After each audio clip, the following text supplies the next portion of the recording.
Hello, welcome to legal awareness web series.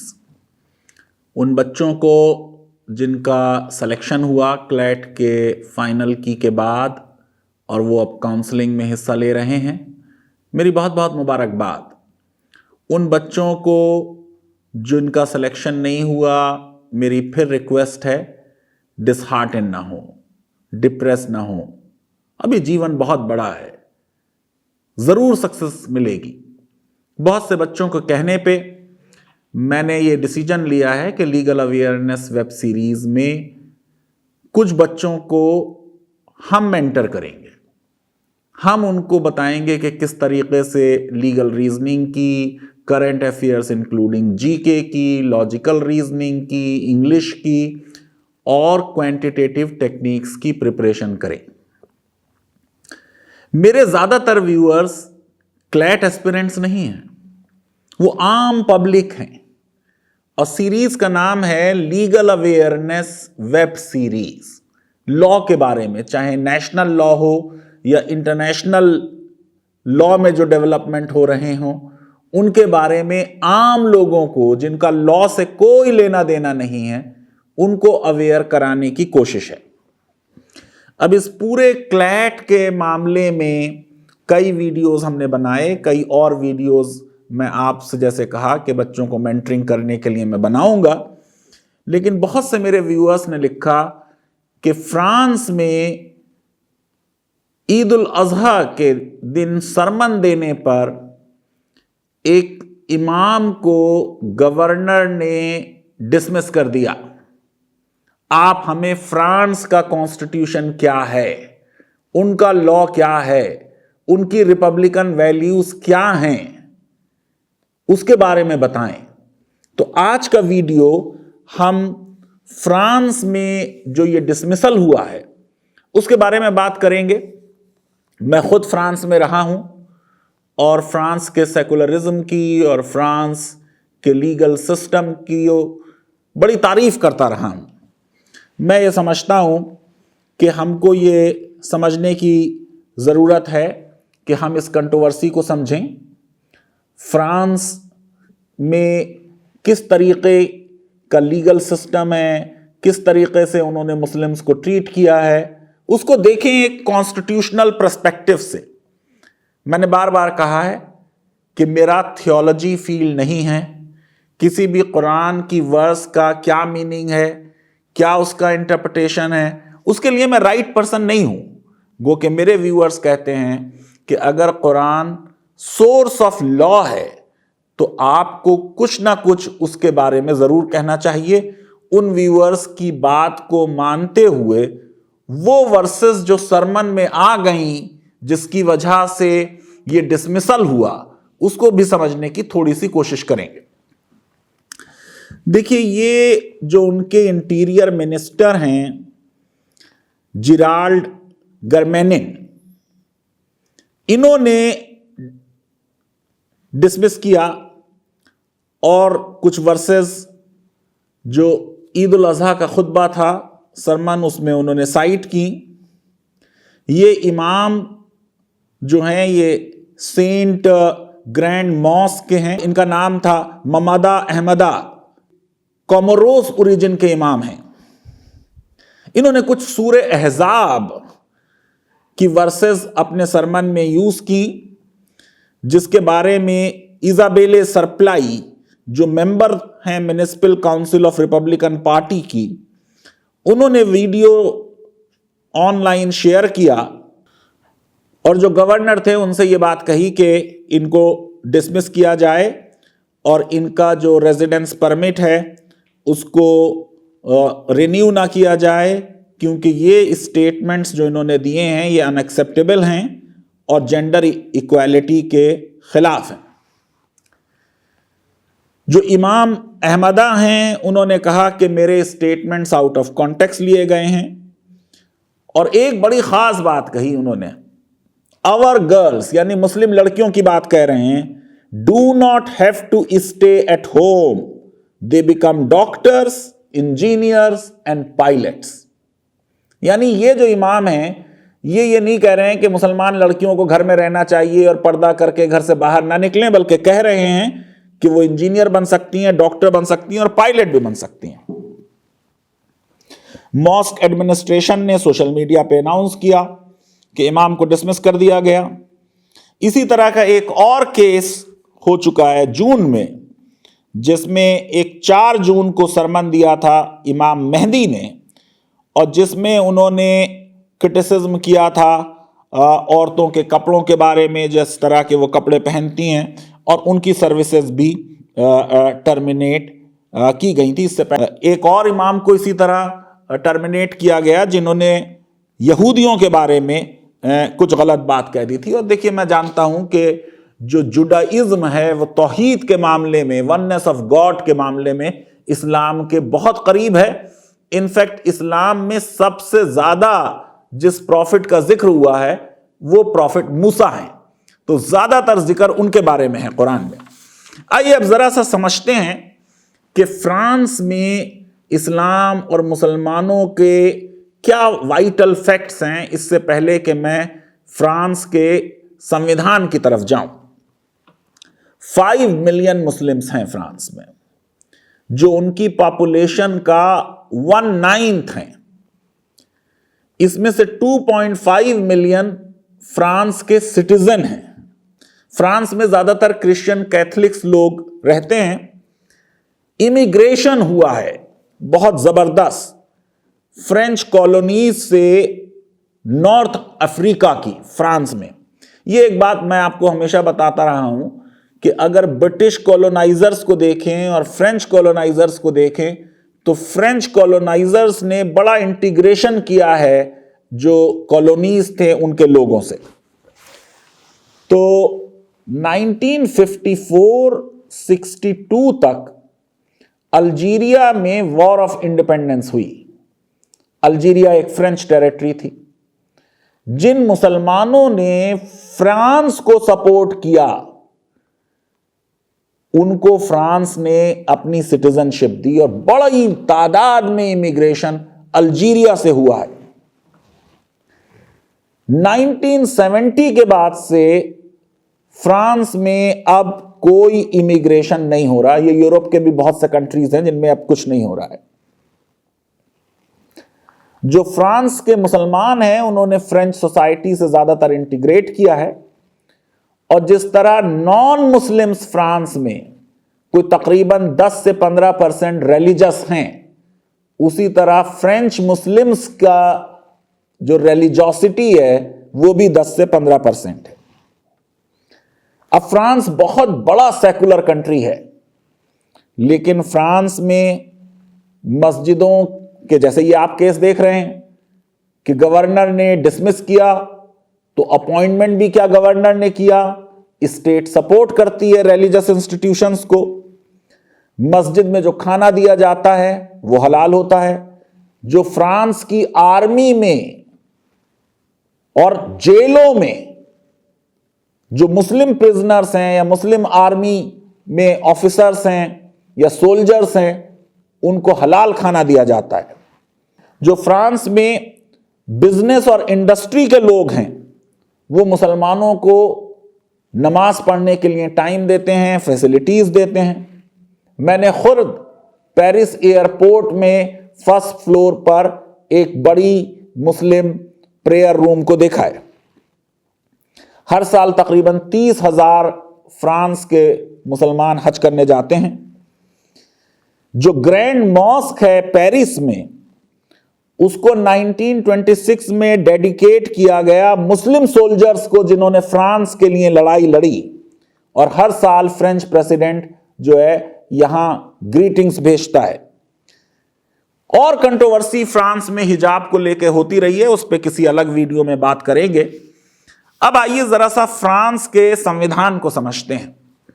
देखिए, France की अगर हिस्ट्री में जाएं तो कई रिपब्लिक्स हुए हैं।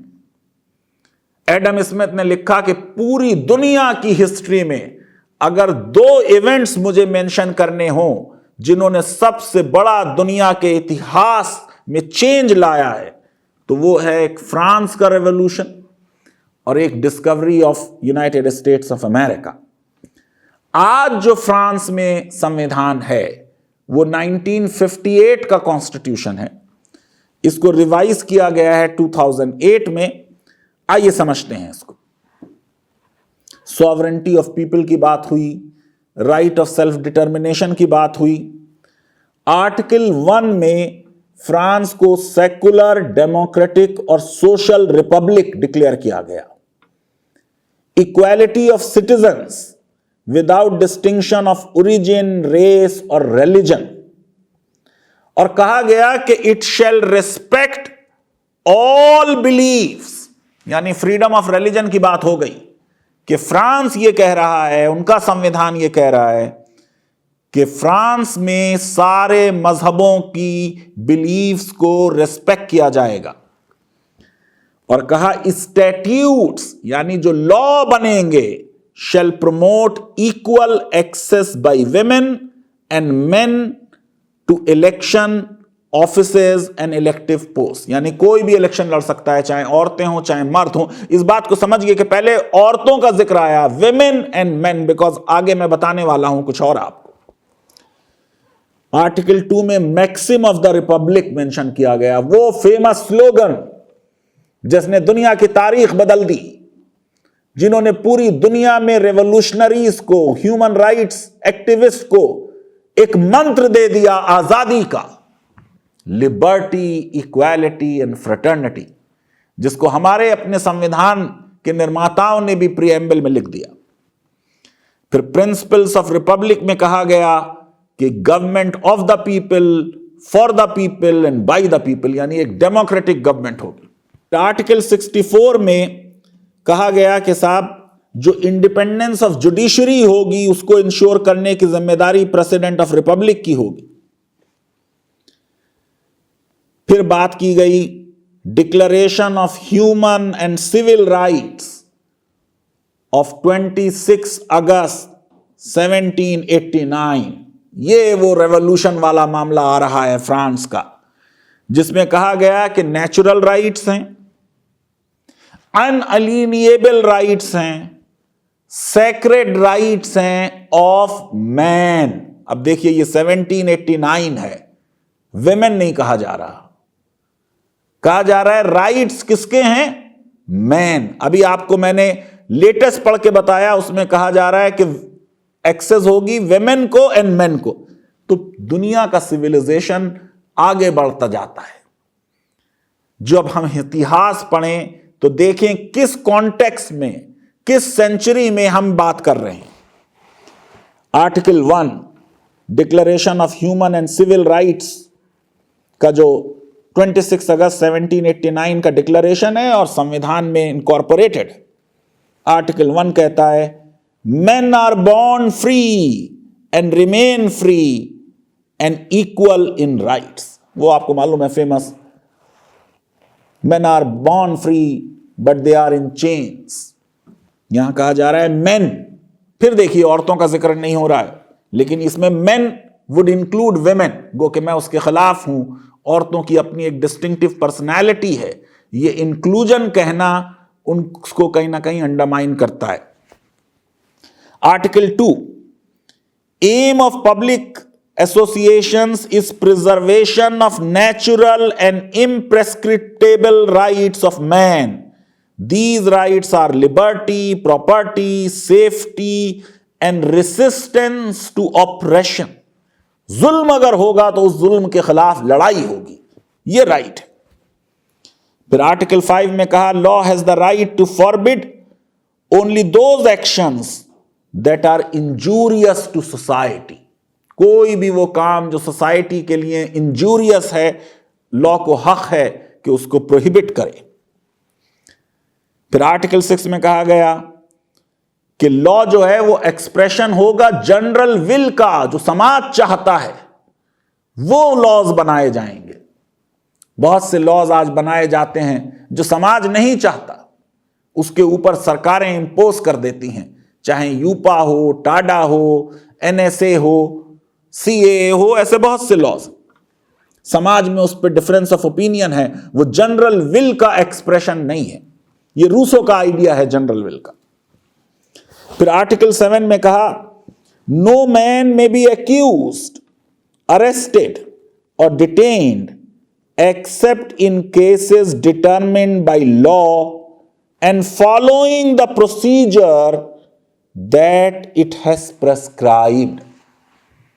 एक प्रोसीजरल जस्टिस होगा। पूरे अमेरिका के कॉन्स्टिट्यूशन का प्रिंसिपल है ड्यू प्रोसेस ऑफ लॉ।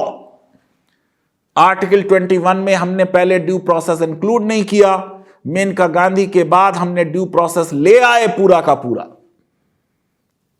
यानी जस्टिस सिर्फ सब्सटेंटिव नहीं होगा बल्कि प्रोसीजरल भी होगा। अगर प्रोसीजरल है जस्टिस, तो क्या किसी का भी डिसमिसल बिना उसको सुने हुए, हियरिंग दिए हुए हो सकता है? क्योंकि प्रिंसिपल है नेचुरल जस्टिस का, ड्यू प्रोसेस का प्रिंसिपल होगा, no one shall be condemned unheard. क्या इस इमाम को डिसमिसल से पहले अपॉर्चुनिटी ऑफ हियरिंग दी गई? क्या उसको सुना गया? या एक म्युनिसिपल काउंसिलर ने गवर्नर को भेज दिया, इंटीरियर मिनिस्टर ने कहा इसे हटा दो, उसे हटा दिया गया? अगर ऐसा हुआ तो यह प्रोसीजरल जस्टिस का वायलेशन है, फ्रांस के संविधान की रिपब्लिकन वैल्यूज का वायलेशन है। मुझे इमाम के डिसमिसल में इंटरेस्ट नहीं, लेकिन फ्रांस की रिपब्लिकन वैल्यूज में इंटरेस्ट है। ये उन रिपब्लिकन वैल्यूज का वायलेशन है जिनको अपहोल्ड करने के लिए डिसमिसल किया गया। आर्टिकल 9 कहता है everyone shall be presumed innocent. इस इमाम को इनोसेंट क्यों नहीं प्रिज्यूम किया गया? मैं ये समझता हूं यह प्रश्न है कि किसी को गिल्टी डिक्लेयर करने से पहले यह जरूरी है कि हम उसको एक अपॉर्चुनिटी दें, उसको सुने। फिर आर्टिकल 10 कहता है no one may be disturbed on account of his opinions even religious ones. Underline कर लीजिए। लीगल अवेयरनेस वेब सीरीज का बड़ा छोटा सा कंट्रीब्यूशन है कि आम लोगों को न सिर्फ भारत के संविधान से और लॉ से हमने अवगत कराया, बल्कि विदेशों में भी अगर कोई लॉ से रिलेटेड कंट्रोवर्सी हुई तो मैंने लोगों को अवेयर कराया उन मुद्दों पर जिन पे पब्लिक फोरम पे और पब्लिक डोमेन में डिबेट हो नहीं पाती। आर्टिकल 10 है फ्रांस के कॉन्स्टिट्यूशन का, रिपब्लिकन वैल्यू है। No one may be disturbed on account of his opinions even religious one. किसी को भी डिस्टर्ब नहीं किया जाएगा उसके ओपिनियन के लिए, चाहे वो रिलीजियस ओपिनियन हो, as long as the manifestation of such opinion does not interfere with the establishment of law and order। अगर लॉ एंड ऑर्डर की कोई क्राइसिस होने वाली है, कोई टुमुल्ट होने वाला है, कोई वायलेंस होने वाली है, तो फिर उस ओपिनियन की इजाजत नहीं दी जाएगी। लेकिन अगर किसी का कोई ओपिनियन है, अगर कोई बाइबल को बुक ऑफ गॉड मानता है, कुरान को बुक ऑफ गॉड मानता है, गीता को बुक ऑफ गॉड मानता है, किसी को यह हक नहीं कि वो कहे कि वो बुक ऑफ गॉड नहीं। वो ओपिनियन है। ओपिनियन रखने का राइट हर एक को है और नो वन कहा गया है इसमें, यानी ये राइट्स सिर्फ फ्रांस के सिटीजन्स का नहीं है बल्कि हर आदमी का है। जैसे हमने आर्टिकल 21 में कहा no one shall be deprived of his life और personal liberty, article 21 right to liberty को हमने भारत के सिटीजन्स के लिए कन्फाइन नहीं किया। भारत में भी हमने फ्रीडम ऑफ रिलीजन को अपने सिटीजन्स के लिए कन्फाइन नहीं किया आर्टिकल 25 में, बल्कि हर एक को दे दिया वो राइट। फिर आर्टिकल 11 उसी फ्रीडम ऑफ आइडियाज की बात कर रहा है। The free communication of ideas and opinions is one of the most precious right of man। Man तो फिर आया है, लेकिन बात देखिए कि सबसे कीमती राइट, रिपब्लिकन वैल्यू सबसे बड़ी क्या है फ्रांस की? Free communication of ideas. And opinions. फिर प्रिएम्बल ऑफ कॉन्स्टिट्यूशन में कुछ चेंजेस हुए 27 अक्टूबर 1976 को।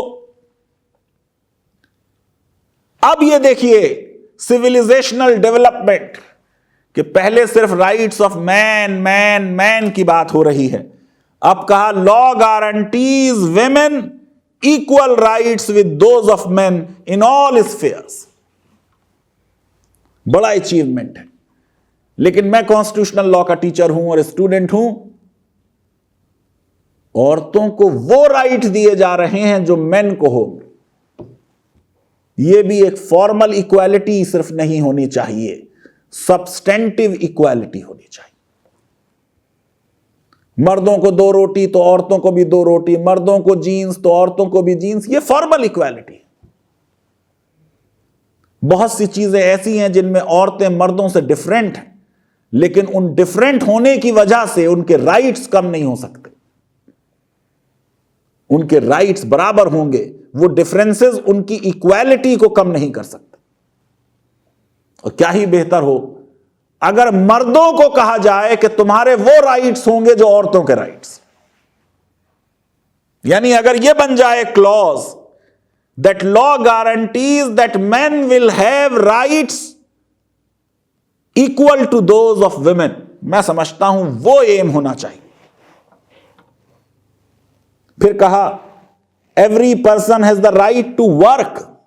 एवरी पर्सन में भी फॉरेनर्स आ गए, नॉन सिटीजन्स आ गए। Every person has the right to work and the right to employment. छीन लिया आपने किसी का एम्प्लॉयमेंट बिना फेयर हेयरिंग दिए हुए, बिना यह देखे हुए कि क्या वो संविधान से कंपैटिबल था या नहीं था। नो पर्सन में सफर प्रिजुडिस इन हिज वर्क और employment by virtue of his origin, opinions और बिलीफ्स। किसी की कोई बिलीफ है, कोई ओपिनियन है, उसकी वजह से उसका जॉब नहीं छीना जा सकता। यह आ गया है प्रिएम्बल में 27 अक्टूबर 1946 में। मैं समझता हूं कि अब वो स्टेज आ गई जिस पे मैं बात करूं कि क्या वो झगड़े की चीजें थी। सरमन देते वक्त कोई भी मौलाना, आलिम, खतीब हो, मेंबर पे खड़े होने से पहले उसे तय करना चाहिए कि वो देश के संविधान से बंधा हुआ है। फ्रीडम ऑफ रिलीजन संविधान देता है, यह एब्सोल्यूट फ्रीडम नहीं है। इसलिए चाहे वो क्रिश्चियन प्रीस्ट हो, हिंदू प्रीस्ट हो, मुस्लिम प्रीस्ट हो, जीव प्रीस्ट हो, बुद्धिस्ट हो, जैन हो, उसको जब भी कोई सरमन देना है उसको माइंड में रखना चाहिए कि मैं कोई चीज ऐसी नहीं कहूंगा जो देश का सुप्रीम लॉ है, संविधान, उसके विरुद्ध। ये ड्यूटी है हम सब की। आज हम सब अपने संविधान से बंधे हुए हैं, इसलिए मस्जिद में, मंदिर में, गिरजा में खड़े होकर जो भी बोल रहे हैं उनको संविधान का दामन को नहीं छोड़ना। धर्मों में बहुत सी चीजें ऐसी हैं जो संविधान से कंपैटिबल हैं, उनकी बातें करें। बहुत सी ऐसी चीजें हैं जो ह्यूमैनिटी के फेवर में हैं, जुल्म ना हो, इंसाफ हो, हर एक पर रहम हो, मर्सी हो, इसकी बातें करें। देखें कि हम कोई ऐसी बात तो नहीं कह रहे जो कंट्रोवर्शियल हो जाएगी। ये सूरे अहज़ाब की जो वर्सेस इमाम ने रिफर की, वो कहते हैं कि उनको आउट ऑफ कॉन्टेक्स्ट प्रेजेंट किया गया। मैं उस डिबेट में नहीं जा रहा हूं। ये वर्सेस एड्रेस्ड हैं प्रॉफिट की वाइफ्स को। कुरान बुक ऑफ प्रिंसिपल्स है, बुक ऑफ हिस्ट्री है, बुक ऑफ स्टोरीज है, मॉरल उसूल बताता है। ये एक हिस्टोरिकल इवेंट को नरेट किया जा रहा है। कोई स्टोरी अगर सुनाई जा रही है तो वो स्टोरी अगर 7th सेंचुरी की है तो उस स्टोरी में जो एग्जैक्टली हुआ है वही बताया जाएगा। अगर फ्रांस के इतिहास में किसी ने यह कहा कि अगर लोगों के पास रोटी नहीं है तो वो केक खा लें, तो ऐसे ही कहा जाए। अगर फ्रांस के इतिहास में रेवोल्यूशन होने के बाद ट्रेड यूनियंस पे बैन लगा तो उसे ऐसे ही बताया जाएगा। अगर फ्रांस के इतिहास की प्रोडक्ट, रेवोल्यूशन की प्रोडक्ट नेपोलियन बोनापार्ट है तो उसे बताया जाएगा। और नेपोलियन बोनापार्ट आपको मालूम है कि एक तरह के डिक्टेटर थे। बड़ा कंट्रीब्यूशन है उनका कोड नेपोलियन का लॉ में, मैं उसको अप्रिशिएट करता हूं। ये वर्सेस प्रॉफिट की वाइफ्स को एड्रेस्ड है। उनको बताया जा रहा है कुरान में कि वो और औरतों की तरह नहीं है, उनकी रिस्पॉन्सिबिलिटी और औरतों से ज्यादा है। अगर उनसे कोई गलती होगी उनकी डबल सजा होगी। उनको बताया जा रहा है कि इस्लाम से पहले जिस तरीके से औरतें अपने को ड्रेस करती थीं और बोलती थीं और बाहर आती थीं, उनमें XYZ चीजें उस जमाने के हिसाब से अच्छी नहीं थीं। वो उन चीजों को कंटिन्यू ना करें, बल्कि अपने आप को एक डिग्निफाइड वे में, एक बहुत ही सिविलाइज वे में, बहुत ही हम्बल वे में कंडक्ट करें। बहुत से उलेमा ये कहते हैं कि ये हाई मॉरल प्रिंसिपल्स हैं, और भी लोग इसे फॉलो करें तो बेहतर है, लेकिन एड्रेस बेसिकली प्रॉफिट्स की वाइफ्स को किया जा रहा है। कहानी कुछ ऐसी थी, उस जमाने में 4 वाइफ्स थीं प्रॉफिट की, बीबी सौदा, बीबी आयशा, बीबी हफ्सा और बीबी उम्मे सलमा। प्रॉफिट बहुत गरीब थे, उनके पास पैसे नहीं थे। ये लोगों को कुछ घर के खर्चे के लिए तकलीफ थी, उनकी कुछ डिमांड्स थीं। वो खामोश बैठे सुन रहे हैं। इतने में हजरत उमर और हजरत उस्मान आ गए। प्रॉफिट ने कहा, भाई देखो ये बात मुझसे ऐसे कह रही हैं। दोनों ने अपनी बेटियों से कहा कि वो चीज मांग रही हो जो उनके पास है नहीं। अब देखिए, एक राइट क्रिएट किया जा रहा है। एड्रेस उन्हीं लोगों को है, एक खास कॉन्टेक्स्ट है कि अगर आपको बहुत तकलीफ हो रही है तो आपको यह हक है कि आप इस रिलेशनशिप से बाहर निकल जाएं। विमेन को यह ऑप्शन दिया जा रहा है, उस ऑप्शन का जिक्र हो रहा है। उनमें से किसी ने वो ऑप्शन एक्सरसाइज नहीं किया और सब ने कहा हम आपके साथ रहना चाहते हैं और हमें गॉड चाहिए, प्रॉफिट चाहिए और कयामत के बाद वाली दुनिया चाहिए।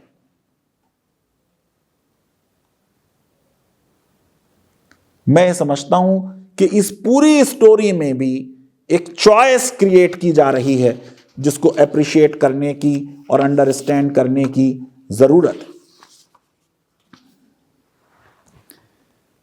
और कहा जा रहा है कि आप कोई ओपन इंडिसेंसी नहीं करेंगे। अगर आपने ऐसा किया तो आपकी सजा बढ़ा दी जाएगी।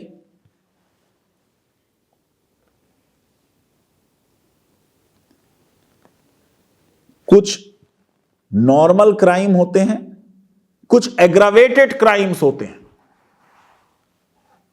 किसी ने रेप किया, ये एक क्राइम है अपने आप में, और उसके बाद विक्टिम को मार भी दिया, अब ये और सीरियस क्राइम हो गया। कोर्ट कहेगी कि ये रेयरेस्ट ऑफ रेयर है, मारने के बाद उसने उसे जला भी दिया या उसके टुकड़े करके उसे बहा दिया। अब ये जो ब्रुटैलिटी आ गई, इसकी वजह से कोर्ट कहेगी भारत की कि इसको डेथ पेनल्टी दी जाए। वैसे मैं पर्सनली डेथ पेनल्टी के खिलाफ हूं, क्योंकि मैं क्रिमिनल लॉ का भी टीचर हूं।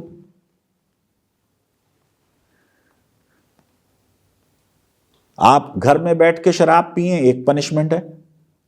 आप मस्जिद में जाके शराब पिए, उसका ज्यादा पनिशमेंट हो गया। इसी तरह एक आम फीमेल इंडिसेंसी करे,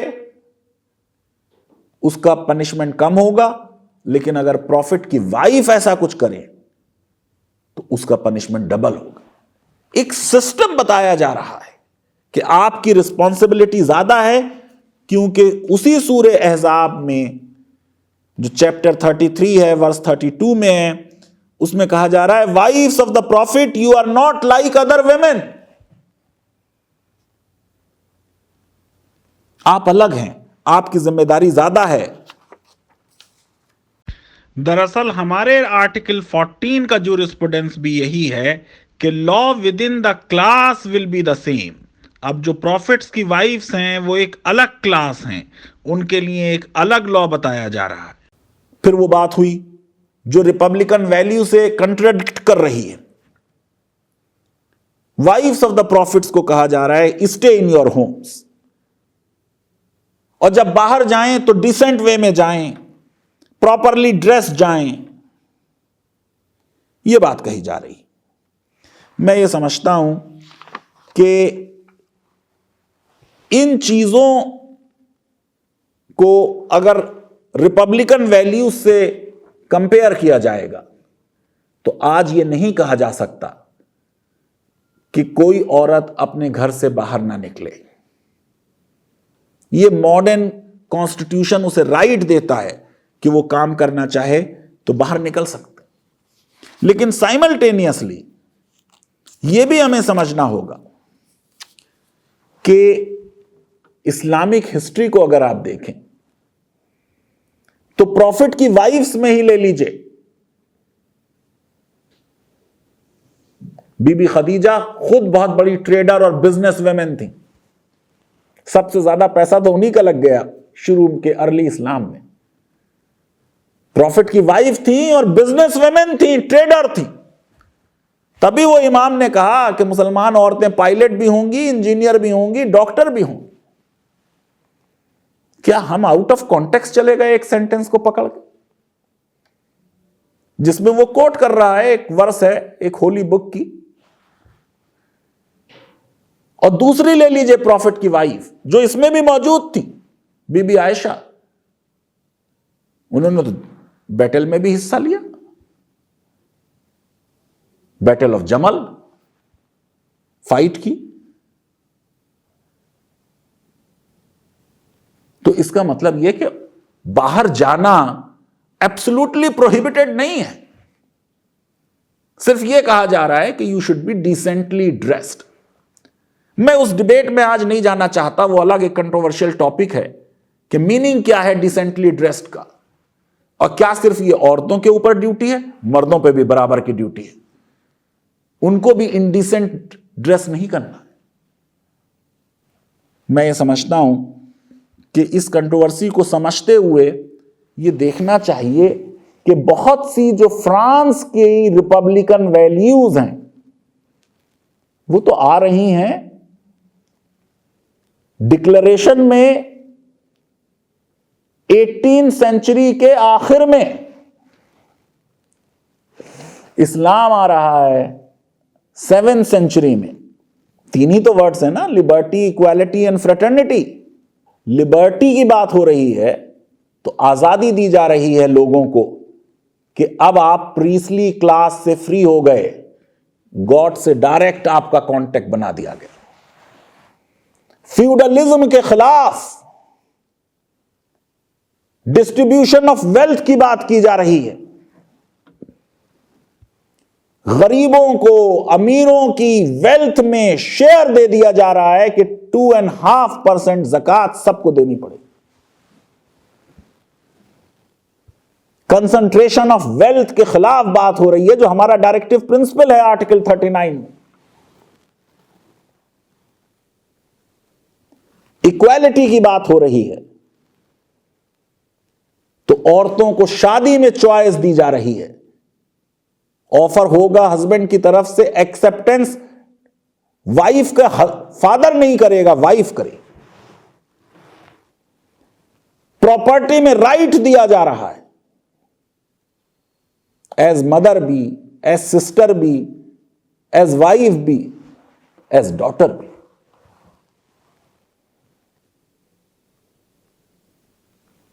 डिवोर्स का भी राइट दिया जा रहा है कि हस्बैंड को डिवोर्स कर सकते हैं इन सर्कमस्टांसेस।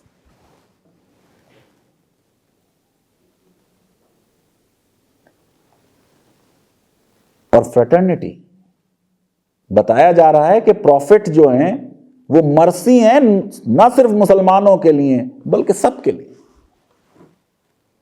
बताया जा रहा है कि दूसरों के गॉड्स को बुरा भला ना कहो। कहा जा रहा है there is no compulsion in religion. कहा जा रहा है कि गॉड चाहता तो सबको मुसलमान बना देता, और आपका काम सिर्फ मैसेज पहुंचा देना है।